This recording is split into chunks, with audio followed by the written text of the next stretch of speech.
Wow, dans le mauvais sens, c'est pas grave. Hop là. J'espère que vous allez bien les amis. Hop, je mets juste mes cheveux correctement.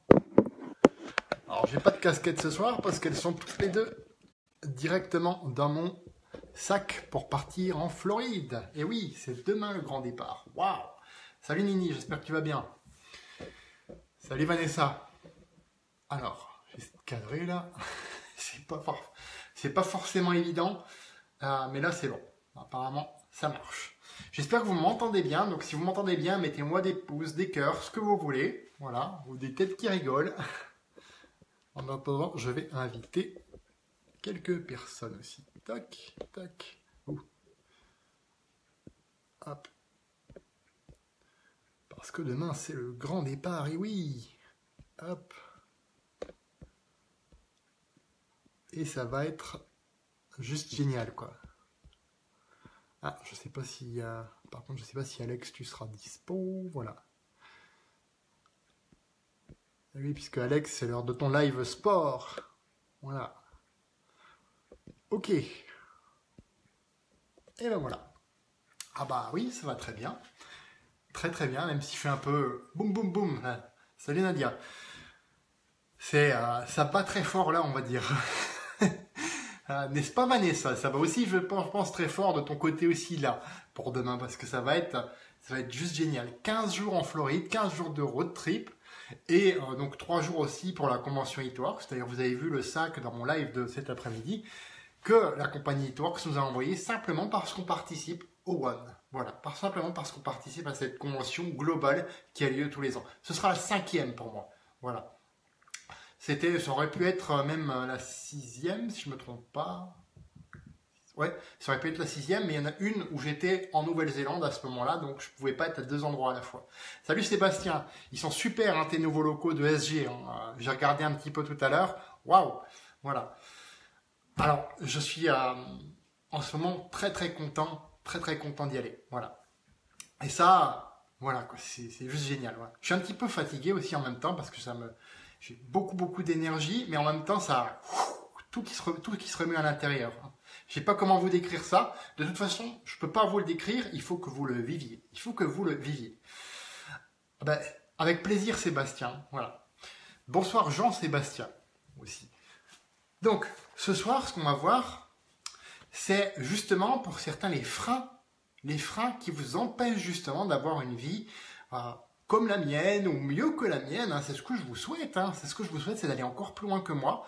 Et tout vrai leader, salut Naïma, tout vrai leader vous souhaitera ça. Tout vrai leader est un maître qui attend que son élève le dépasse. Voilà ce que c'est qu'un leader pour moi, tout simplement. Voilà. Alors je digresse un petit peu, mais on va parler ce soir des excuses et surtout de comment desserrer un petit peu ce frein à main là qui vous bloque parfois. Comment le desserrer? Voilà. Alors, donc 2018, alors personnellement, je vais être beaucoup moins tolérant, pas envers les gens, mais envers les excuses. Quand quelqu'un me donnera une excuse, je serai toujours plus un petit peu plus rentre dedans. Et pas seulement quand moi je me donnerai une excuse, je me regarderai dans le miroir et je dirai, Eric, là tu te donnes une excuse. Là tu te donnes une excuse. Tu peux le faire. Tu es capable de le faire. Je crois en toi. Tu es capable de le faire. Voilà. Et rien que de se dire ça, déjà on se sent beaucoup mieux. On se place dans la bonne énergie pour réaliser ce qu'on a à réaliser tout simplement. Voilà. Ce qui a du sens pour nous. Ça c'est la première des choses. C'est de voir si ça a du sens, si ça vous nourrit à l'intérieur. Moi, le marketing relationnel, ça me nourrit. Parce que j'ai été moi-même, donc dans le système du salariat, j'ai vu que ça ne me convenait pas, j'ai vu que j'avais des petites expériences comme ça qui ne me convenaient pas, et j'ai vu surtout beaucoup de gens, beaucoup de personnes, de belles personnes qui sont abattues. Abattues par ce système et qui se disent « Ouais, finalement, on va crever à 40 ans, alors ça sert à quoi? Autant profiter maintenant, se saouler la gueule, voilà, se droguer, etc. » Voilà. Je vais loin hein, ce soir, hein, je vous préviens. Donc, on voit plein de personnes qui se disent ça, qui sont un petit peu... Alors parfois les excuses se placent de manière tellement subtile, et effectivement, c'est là où le bas blesse, Sébastien, tu as tout à fait raison. Voilà. Donc ça se place sans qu'on s'en rende compte, parce que c'est inconscient. C'est souvent d'ailleurs inconscient.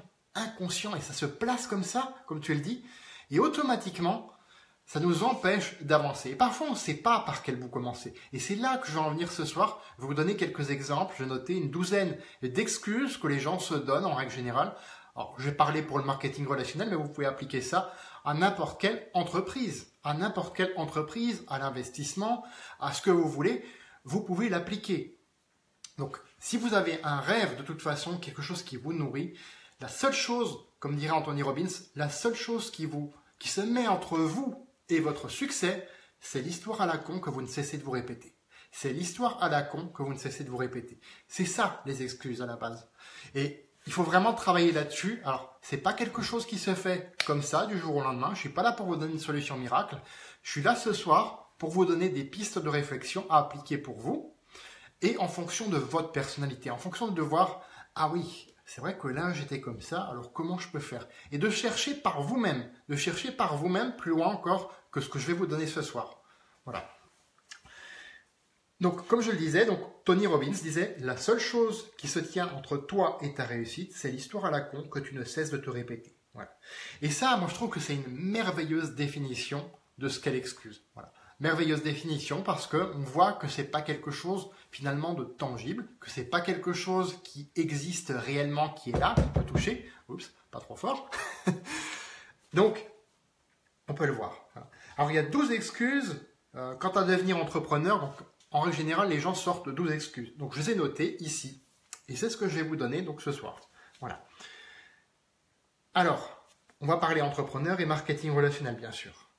La première excuse, c'est, tu sais Eric, je préfère recevoir un chèque de paye, avoir ma sécurité, plutôt que de me lancer dans l'entrepreneuriat. Je préfère avoir ma fiche de paye, mon chèque de paye tous les mois qui tombe, quoi qu'il se passe, voilà. Ça déjà, je vais vous dire une chose, c'est une illusion. Parce qu'aujourd'hui, en moyenne, selon l'INSEE, un truc bien de chez nous, j'ai regardé tout à l'heure encore, on change entre 3 et 7 fois en moyenne de métier dans sa carrière professionnelle. Entre 3 et 7 fois de métier dans sa carrière professionnelle. Et à chaque fois, on doit redémarrer de zéro. Alors, c'est bien pour ceux qui aiment l'aventure, justement, mais vous pouvez le faire en tant que salarié, si ça vous convient, ou en tant qu'entrepreneur aussi. Donc là, encore, on voit que c'est une excuse. On voit que par rapport au fait, au tangible, c'est une excuse puisque ça n'a aucune existence. Voilà. Il n'y a aucune, entre guillemets, sécurité qui existe et qui vous paiera. Donc, 40 ans d'affilée, voilà. C'était vrai peut-être pendant les 30 glorieuses et encore, aujourd'hui, c'est plus tellement vrai. Voilà. Ce sont rares ceux qui restent 30 à 40 ans dans la même entreprise. En tout cas, moi, je n'ai pas trouvé. Si vous trouvez, vous me le dites. Voilà.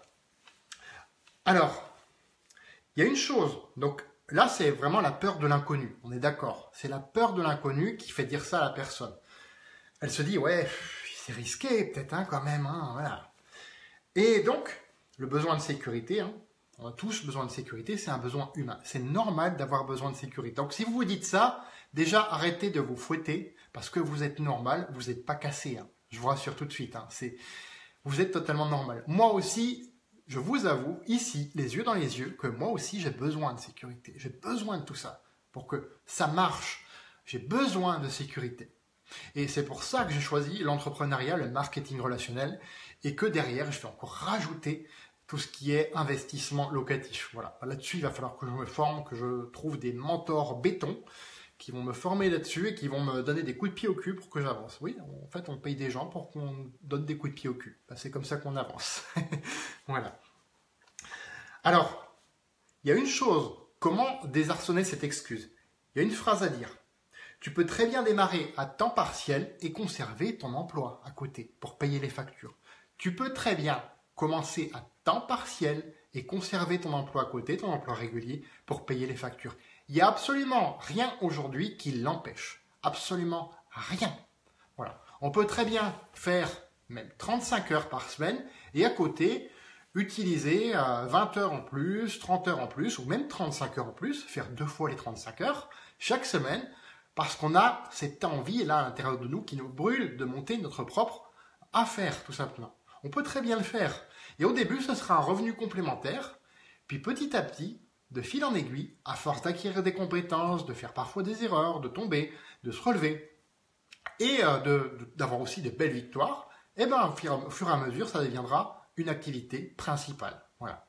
Et qui vous permettra de vivre bien au-delà que ce qu'un salaire, par exemple, tout simple, vous permettrait de vivre, sans aucune notion péjorative, bien sûr. Alors, deuxième excuse, je n'ai pas le temps. Je n'ai pas le temps. Tu sais, j'ai des enfants, tu sais, j'ai ceci, j'en ai un petit peu parlé dans ma petite pensée du jour que je m'efforce de mettre le plus régulièrement possible tous les matins. Ouais. C'est clair qu'il y a beaucoup de gens qui se disent c'est plus facile pour toi, Eric. Salut Corinne, c'est plus facile pour toi. T'as pas de job régulier, t'as pas ceci, t'as pas cela. Oui, ok. Mais si une fois, de mon côté, je sais pas ce qu'il faut, si ça tombe, ben, je reprendrai un job régulier. Mais à côté, je n'abandonnerai jamais le marketing relationnel. Et en tout cas, It Works, puisque c'est la compagnie que j'ai choisie. Voilà. Donc, je n'ai pas le temps, ça c'est une faible en fait tolérance à la frustration. Et ça, en règle générale, quand je dis ça, les gens ils apprécient pas trop. Mais c'est pareil, je le dirais quand même. Voilà. Je vais leur dire la chose suivante. Qu'est-ce qui est le plus dur pour toi? Qu'est-ce qui est le plus dur pour toi? Faire des sacrifices là, maintenant. Salut Ronald, salut Corinne, je crois que je t'ai déjà dit, salut. Ouais. Donc qu'est-ce qui est le plus dur pour toi là maintenant? Est-ce que c'est faire des sacrifices? Est-ce que c'est te priver par exemple de 1h30 de séries télé tous les soirs ou 2h15 si vous regardez des épisodes de 45 minutes? Vous voyez, moi aussi je connais un petit peu cette excuse. Donc voilà. Donc, est-ce que c'est pas quelque part, alors les personnes qui veulent accéder à ma vidéo, je vois Mélissa, pour le moment, je préfère le faire encore tout seul. Hein, voilà. Donc, est-ce que quelque part, quand tu regardes, faire des sacrifices, ne serait-ce que quelques séries, par-ci, par-là, ok, hein, ne pas les regarder, est-ce que c'est plus dur pour toi qu'à la fin de ta vie avoir des regrets? Parce que les regrets, je peux te dire, ça fait autrement plus mal. Quand tu apprends, par exemple, que ta vie, et là je vais être un petit peu, excusez-moi, mais dramatique, quand tu apprends, par exemple, que ta vie peut s'arrêter parce que, pour telle ou telle raison, parfois médicale, eh ben là tu te dis, ah mince, j'ai moins de temps, comment je vais faire maintenant? Salut Anaïs, salut Stéphanie, comment je vais faire maintenant? Et croyez-moi, j'ai connu des personnes qui étaient dans ce cas. Hein.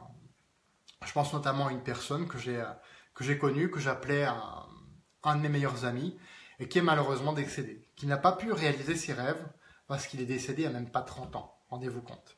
Donc oui, la vie parfois peut être cruelle, la vie peut être très très dure, et c'est pas pour ça justement qu'il faut jeter ses rêves, c'est pas pour ça qu'il faut se dire j'ai pas le temps, au contraire, c'est parce que tu n'as pas le temps que tu dois avancer pour ne pas avoir de regrets plus tard. Donc voilà pour l'excuse numéro 2. Je vais avancer un petit peu plus vite. Donc, 3, c'est un petit peu pareil que la première, mais c'est quand même différent. C'est la crise. Je ne veux pas perdre mon argent. Je veux absolument pas perdre mon argent. Tu sais, c'est la crise. Il y a des risques partout, là. Il y a des entreprises qui ferment. C'est pas le moment d'ouvrir une entreprise. Alors, déjà une chose, dites-vous que les vrais entrepreneurs ouvrent leur entreprise surtout en période de crise. Parce qu'ils voient qu'ils peuvent faire une différence, qu'ils peuvent apporter une valeur ajoutée aux personnes. Et c'est là qu'il faut se dire que c'est la meilleure période, plutôt que se dire que c'est la pire. Ça, c'est une chose. Ensuite, donc c'est un petit peu comme la première, c'est la peur de l'inconnu. Et là, il faut les rassurer et leur dire encore la même chose. Tu peux démarrer à temps partiel, comme ça tu minimises le risque. Tu démarres à temps partiel, tu gardes ton emploi régulier et à ce moment-là, donc tu bâtis petit à petit ton entreprise à côté. Tu peux faire ça. Voilà. Notamment avec le marketing relationnel, c'est largement possible et c'est comme ça que 96%, selon la Fédération de la vente directe, 96% des gens commencent. Voilà. Alors, ensuite, l'excuse numéro 4. Je n'ai pas d'argent. Tu sais, Eric, créer son entreprise, aujourd'hui, ça coûte cher, ça demande du temps, et puis on n'est pas sûr d'y arriver. Donc pour ça, j'ai déjà répondu pour cette partie-là. Mais pour la partie « je n'ai pas d'argent », qu'est-ce qui vous empêche de prendre en attendant un petit job, si vous êtes dans l'entrepreneuriat classique, ou si vous voulez vous lancer dans l'entrepreneuriat classique, de prendre un petit job et de faire ce qu'on appelle de la capitalisation. Avec cet argent du petit job, de le garder, de l'économiser pendant 1 an, 2 ans, 3 ans, pour avoir un pactole de côté, et quand vous avez ce pactole, bam, vous lancez votre entreprise. Et là, vous pouvez, donc vous aurez l'argent qu'il faut, tout simplement. Alors, dans le marketing relationnel, il n'y a même pas besoin de faire ça, puisqu'en gros, les kits de démarrage, parfois sont même en dessous, mais en moyenne, sont entre 100 et 200 euros. Donc entre 100 et 200 euros pour créer sa propre entreprise. Ah là, c'est donné, moi j'ai envie de dire, hein, c'est donné. Voilà. Alors pour ceux qui n'ont pas 100 à 200 euros, pour le moment, réfléchissez à ce que vous pouvez vendre qui ne vous sert plus, ou aux habitudes que vous pouvez arrêter, comme fumer, boire, qui vous font du mal. Moi, à ce moment-là, réfléchissez à ce que vous pouvez arrêter de ce côté-là, et à ce que vous pouvez, par exemple, vendre dans les marchés aux puces, les vides-greniers. Et puis petit à petit, pareil, rassemblez ce pactole, et quand vous avez ce pactole-là, ce capital, à ce moment-là, vous pouvez vous lancer dans le marketing relationnel. Voilà. Alors pour vous lancer. Après, effectivement, petit à petit, pour réussir, bien sûr, il faudra travailler derrière. Voilà. Alors, si vous n'êtes pas motivé à faire ça, c'est clair que c'est tout simplement pas les bonnes personnes à qui vous vous adressez. Si vous avez des personnes en face qui vous sortent ces excuses et qui vous disent après, ouais, mais tu sais, non, mais j'ai pas envie, tu sais, voilà. C'est que c'est des gens qui ne sont pas motivés. Alors ne perdez pas votre temps. Salut Philomène, j'espère que tu vas bien. Donc, là c'est idem le 2, hein, tout simplement, c'est qu'est-ce qui est le plus douloureux. Donc, soit construire ta réussite, faire des sacrifices pour le moment, ou alors avoir des regrets plus tard. Voilà. Et s'ils sont vraiment pas motivés, ben, laissez tomber. La 5e excuse, j'ai déjà essayé, ça ne marche pas. Ah! Alors, je vous le dis franchement, quand on me sortait cette excuse, il y a peut-être 7-8 ans en arrière, ben, j'étais là, je restais con. Excusez-moi du terme, mais j'étais là, je restais con parce que je savais absolument pas quoi répondre. Et puis j'ai lu un ouvrage qui s'appelle GoPro de Eric Worre. Donc j'ai lu cet ouvrage et dedans lui il dit la chose suivante. Salut Nini. Donc il dit la chose suivante. T'es-tu vraiment donné tous les moyens et le temps de réussir? T'es-tu vraiment donné tous les moyens et le temps de réussir à cette époque, quand tu as essayé, comme tu m'as dit? Ou est-ce que c'était pas vraiment le bon timing pour toi à ce moment-là? Et là, vous allez voir, ah, ben oui, c'était peut-être pas vraiment le bon timing, ou ben, peut-être tu as raison, parce que moi, tu sais, je voulais juste gagner un peu d'argent rapidement. Voilà. Et gagner un peu d'argent rapidement, à la limite, vous pouvez le faire quand vous vendez des produits, oui. Mais dans le marketing relationnel, ah, je crois que ça a coupé. Ah non, c'est toujours là. Dans le marketing relationnel, vous ne pouvez pas gagner des 1000 et des 100 comme ça. C'est un travail de fond, c'est un travail de réseautage et c'est quelque chose qui se fait petit à petit, progressivement. Alors oui, certains iront plus vite. Oui, certains ont déjà un grand réseau à leur disposition parce qu'ils ont travaillé pendant des années derrière. C'est ce que vous ne voyez pas. Voilà. Mais le rapidement, ça n'existe pas. Tout simplement. Et là, je vais être tranchant parce que je connais des gens qui se font encore avoir aujourd'hui par manque d'expérience, par manque de recul, parfois qui se font un petit peu harangués par tous ces pseudo-recruteurs qui cherchent vraiment à gruger le pigeon. Et malheureusement, j'ai l'impression que j'ai gelé. Ah non, c'est reparti. Et malheureusement, ils se font parfois avoir. Voilà. Ok. Donc, 6e excuse. On m'a déjà dit, tu sais Eric, entreprendre c'est vraiment chiant. Il faut connaître la comptabilité, il faut connaître le secrétaire, des paplards à remplir. Il y a plein de choses à faire. Voilà. Ok. Là, c'est pareil. Entreprendre, c'est chiant. Déjà, c'est une fausse image de l'entrepreneuriat. Parce que l'entrepreneuriat, ça peut être fun. Mais là encore, il faut que c'est quelque chose qui vous nourrisse là. Là. Il faut vraiment que vous le sentiez ici. Si vous ne le sentez pas ici, à ce moment-là, si vous avez envie de rester salarié, il n'y a aucun problème. Restez salarié. C'est bien aussi. C'est bien aussi si ça vous correspond. Il n'y a aucune moquerie ou quoi que ce soit à avoir. Si vous savez ce que vous sentez, restez salarié, il n'y a aucun problème. Voilà. Mais par contre, déjà il faut vous demander qu'est-ce qui te fait dire ça. À la personne qui est en face, moi je lui demande qu'est-ce qui te fait dire ça. Et bien souvent, c'est des idées reçues, des rumeurs, voilà. Mais en fait, elle ne le voit pas qu'il y a d'autres solutions comme déléguer les tâches administratives. Alors oui, il faudra payer quelqu'un en face, bien sûr, mais au bout d'un moment, il faut savoir aussi ce qu'on veut. Voilà, donc démystifier dans ces cas-là.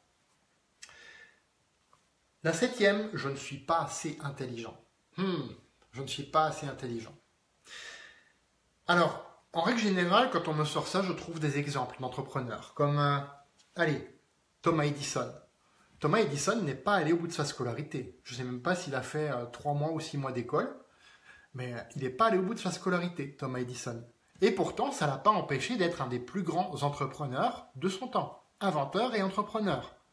Alors, pourtant, il n'était pas intelligent au sens de la société. Henry Ford, c'est pareil. Avant d'être qualifié d'ingénieur et tout ça, eh bien, à l'école, c'était un cancre. Hein. À l'école, c'était un cancre. Il y a même eu à l'époque un journal qui lui a fait un procès pour qu'il... parce que... Non, c'est lui qui a fait, pardon. C'est lui qui a fait un procès à un journal parce qu'il le décrivait comme un imbécile, tout simplement, dans le journal. Alors oui, il n'a pas aimé ça du tout. Il leur a fait un procès pour diffamation, tout ce que vous voulez. Et puis, il y avait l'avocat de la partie adverse qui lui posait des questions. Alors, qui était, genre, les questions, je vous l'ai fait en humour, hein, c'est quoi le cheval blanc d'Henri IV hein, qui était le cheval blanc d'Henri IV hein, voilà, un truc comme ça, voilà, qui me vient... voilà, vraiment n'importe quoi, les questions. À bout d'un moment, il était excédé, il a dit la chose suivante. Vous savez quoi? Moi, je n'aime pas répondre à ces questions-là, de toute façon, je n'ai aucune idée des réponses. Par contre, chez moi, j'appuie sur un bouton de mon téléphone et je peux vous amener des gens qui savent répondre à ce genre de questions parce qu'il s'était monté un cerveau collectif, c'est-à-dire un ensemble de personnes hautement qualifiées dans certains domaines spécialisés, hein, donc hautement spécialisées et qualifiées, qui étaient capables de répondre à toutes les questions que lui-même pouvait se poser ou que d'autres pouvaient se poser. Voilà. Donc comme ça, il a démontré ça et puis il a gagné son procès, tout simplement. Voilà. Donc, ni Henry Ford, ni Thomas Edison n'étaient intelligents au sens de la société. Voilà. Intelligent au sens QI élevé, diplôme, à tire-larigot. Voilà. Alors, je n'ai rien contre les diplômes, personnellement, mais ce n'est pas le diplôme, ce sont les compétences et les qualifications qui font qu'une personne est tout simplement compétente. Hein. Je ne peux pas trouver d'autres mots. Compétente, de qualité, et qui va à ce moment-là apporter donc, un savoir spécialisé. Voilà. Donc, ce n'est pas une question d'intelligence. Parce que tout le monde peut apprendre. Alors, la 8e, tu sais, j'ai mon mari ou ma femme, si vous êtes un homme, mon mari ou ma femme ne veut pas, voilà, tu sais, j'ai pas envie que ça fasse des tensions dans le couple. Voilà. Alors, première chose, en règle générale, si vous devez faire, par exemple, une présentation en marketing relationnel ou si vous devez présenter votre projet et que vous voyez que vous avez un couple en face de vous, c'est beaucoup plus facile. Parce que là, vous mettez tout de suite les deux ensemble dans le bain. Les deux ensemble, vous leur présentez les choses telles qu'elles sont. Pas en exagérant, pas en vomissant sur une pizza sur les godasses des gens, mais en donnant les informations capitales qui leur permettent de prendre une décision en toute connaissance de cause. Voilà. Simplement ça va déjà tranquilliser, ça va enlever cette crainte. Après, si vraiment ça perdure, là, personnellement, je poserai une question, et attention, là, je vais encore aller loin. C'est, ok, dans ce cas-là, est-ce que tu vas laisser toujours quelqu'un d'autre prendre la décision à ta place? Est-ce que tu es majeur? Est-ce que tu es vacciné? Oui. Bah écoute, pourquoi tu laisserais quelqu'un d'autre prendre la décision à ta place? Voilà.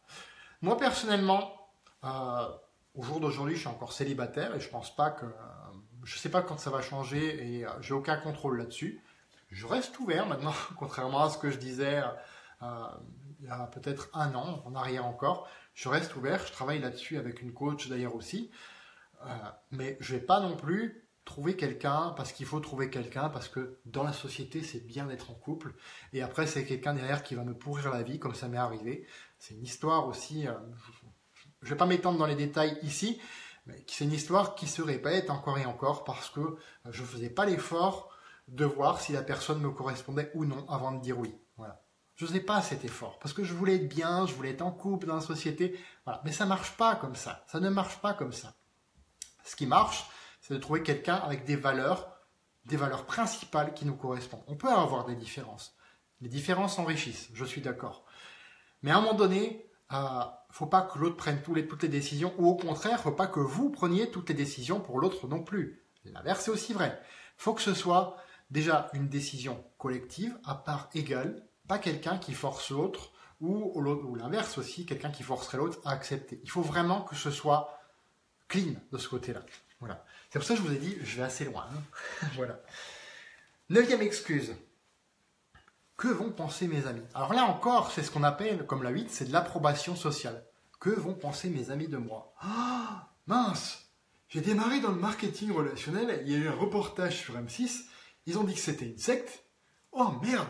Je vais me faire haranguer par tous mes amis. Ils vont se foutre de ma gueule. Ben ça, Coco, c'est un risque à prendre. C'est un risque à prendre, effectivement. Et déjà, première question, est-ce que ce sont tes amis qui payent tes factures? Est-ce que ce sont tes amis qui mettent de la nourriture sur la table pour tes enfants? Est-ce que ce sont tes amis qui vont chercher à t'aider à réaliser tes rêves? Si oui, garde-les. Alors là, garde-les, parce que ce sont des perles rares. Voilà. Parce qu'en règle générale, c'est pas contre vous, mais en règle générale, ils ont plutôt peur, ils vous disent, ouais, attention, méfie-toi, j'ai vu ça sur M6. Ils vont pas se foutre de votre gueule la plupart du temps. Hein. 90% du temps, ils vont être clean, ils vont être sympas avec vous, ils vont être gentils, mais ils vont vous dire, méfie-toi, j'ai vu ça. Tout simplement. Voilà. Et à vous d'avoir la force de caractère de dire, ok, je te remercie pour le conseil. C'est vrai qu'à ta place, j'aurais pensé pareil. Mais aujourd'hui, je réalise que si je ne fais pas quelque chose pour réaliser mes rêves aujourd'hui, il peut se passer des années et tu sais, la vie est courte. Voilà, voilà pourquoi je fais ce que j'ai envie de faire et j'irai au bout, quoi que tu me dises. Mais merci quand même. Voilà, c'est un exemple. Ok. Donc ensuite, là encore, vraiment se poser, qu'est-ce qui est le plus important pour toi? Être dans un club d'amis, avoir une vie sociale entre guillemets imposée plutôt qu'autre chose par des dogmes de la société par exemple, ou alors trouver des amis qui te ressemblent et en même temps réaliser tes rêves, parce que les deux sont possibles, hein. Il n'y a rien d'antinomique là-dedans, hein. Les deux sont possibles. Ensuite, alors on en est à la 10e déjà.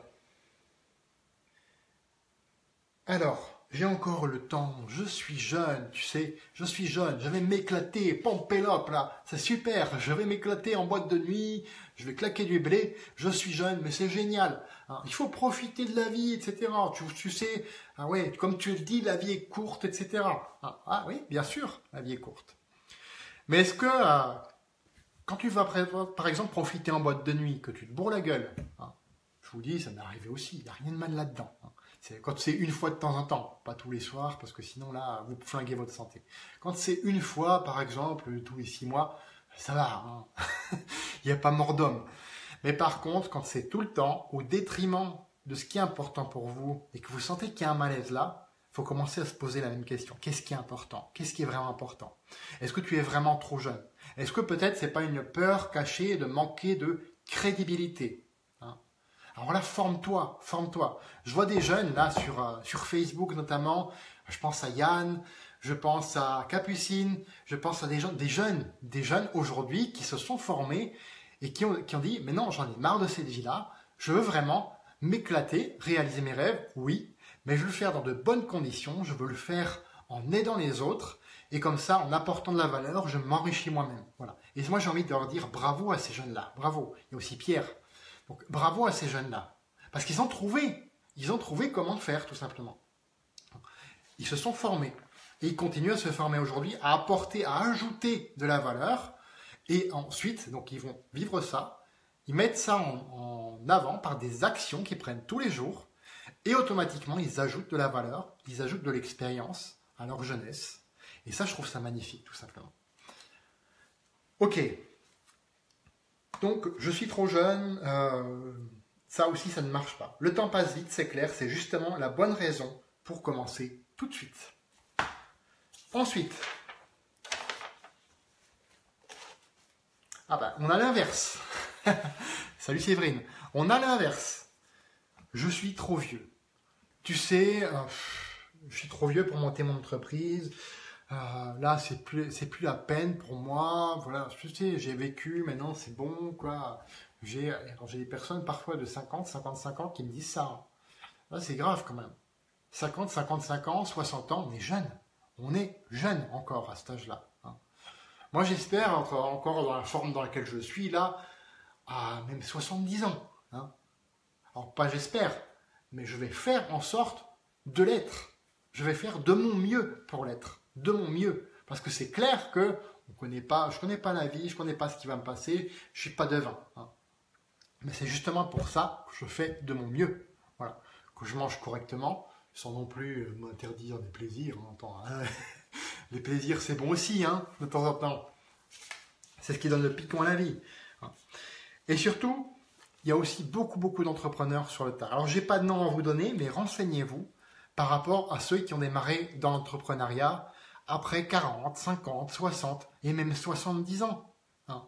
Certains, il leur a fallu peut-être 5 à 10 ans pour réussir. Eh ben, au moins à 80 ans, ils étaient millionnaires, par exemple. Si c'est un de leurs buts, si c'est un de vos buts, eh ben voilà, vous pouvez aussi le faire. Il y a des tas de personnes. Et ce qui compte, c'est pas l'âge. Ce qui compte, c'est la volonté d'entreprendre. Et là, nos amis plus âgés ont un atout inestimable, et c'est l'expérience de la vie.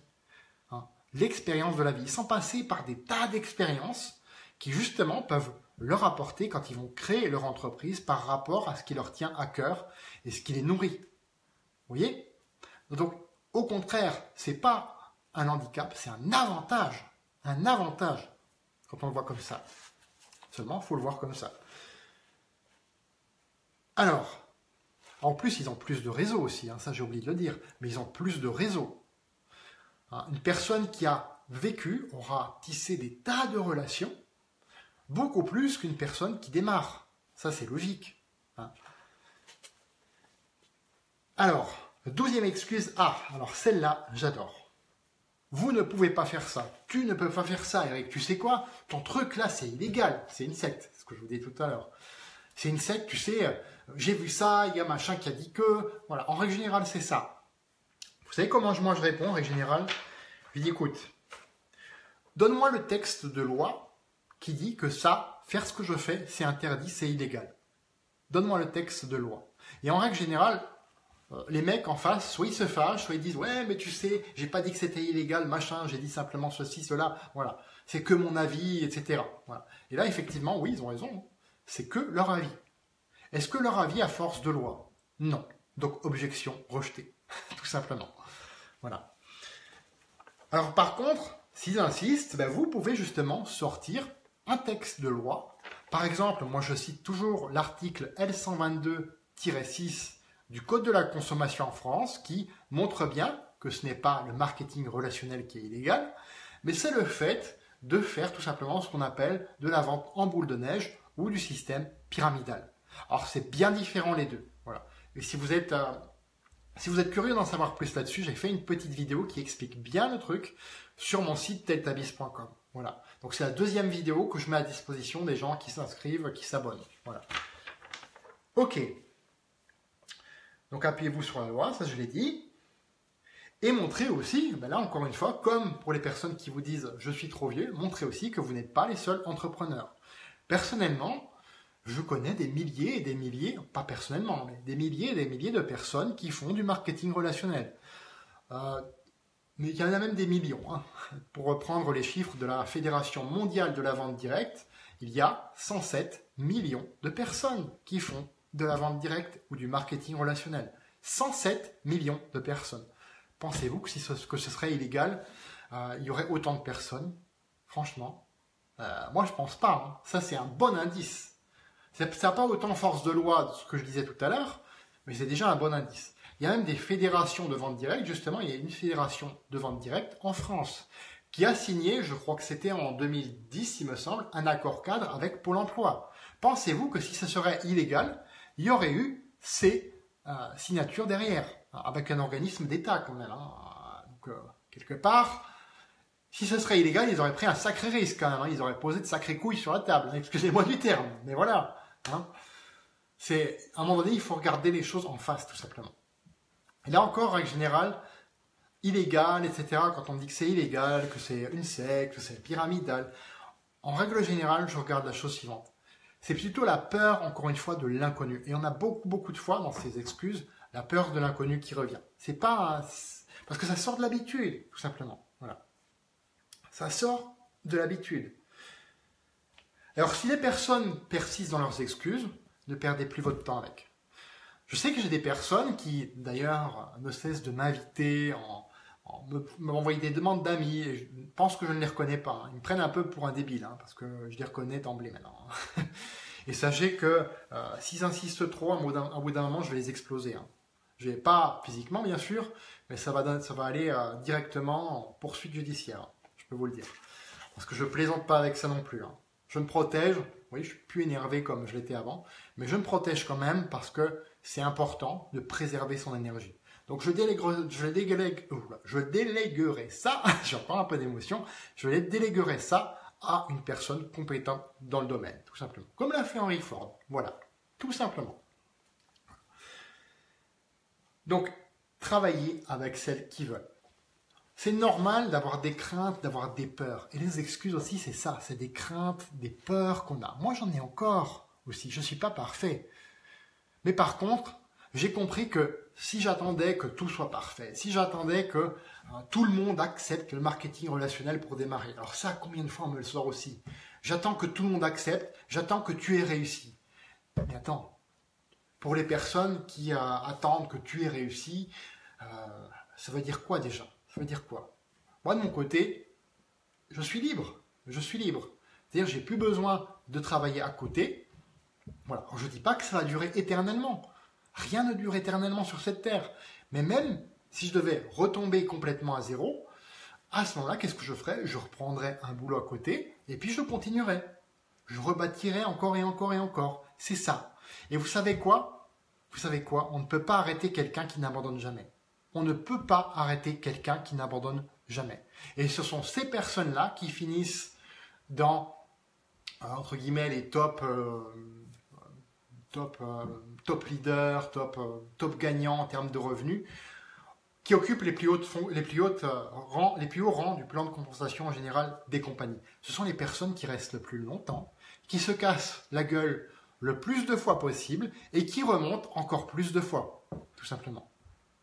Qui remontent à chaque fois encore et encore et encore, parce qu'ils ont cette vision qui les nourrit. Moi, ma vision, c'est vraiment de donner aux gens une autre chance d'augmenter leur bien-être de manière interne. D'abord, parce que ça commence par là, tout commence par là, et le marketing relationnel, c'est aussi une école de développement personnel, parce que ça va vous pousser à l'action, et parfois, ça va bien vous challenger. À l'extérieur aussi, quand je dis extérieur, c'est le physique, c'est le physique aussi interne. C'est vrai, c'est aller mieux en ayant de bons produits, en recommandant de bons produits, et c'est aller mieux aussi financièrement en gagnant plus d'argent. Parce que oui, l'argent, en fait, c'est une contrepartie par rapport à la valeur que vous apportez sur le marché. C'est ça l'argent. C'est une contrepartie. Vous apportez une valeur, vous avez de l'argent en retour, et vous pouvez, à ce moment-là, avec cet argent, acheter, par exemple, quelque chose, ou financer un voyage, ou financer des œuvres caritatives, et là encore, apporter de la valeur. C'est pas le mal absolu, l'argent, faut arrêter de croire ça.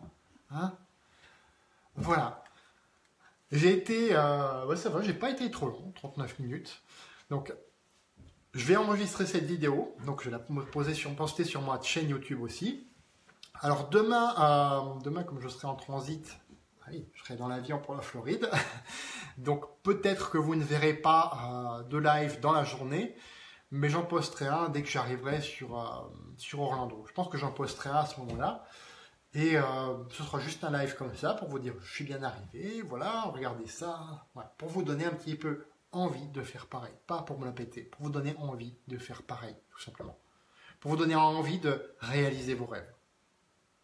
Alors, ce ne sera pas forcément d'aller en Floride, vos rêves, voilà, mais de réaliser vos rêves, quels qu'ils soient. Même si vous êtes par exemple une mère de famille qui a envie de mettre 100 € de plus sur la table, moi je trouve que déjà que c'est un rêve qui est très très beau, voilà, et qui mérite d'être réalisé. Et il ne demandera pas forcément celui-là 5 ans à réaliser.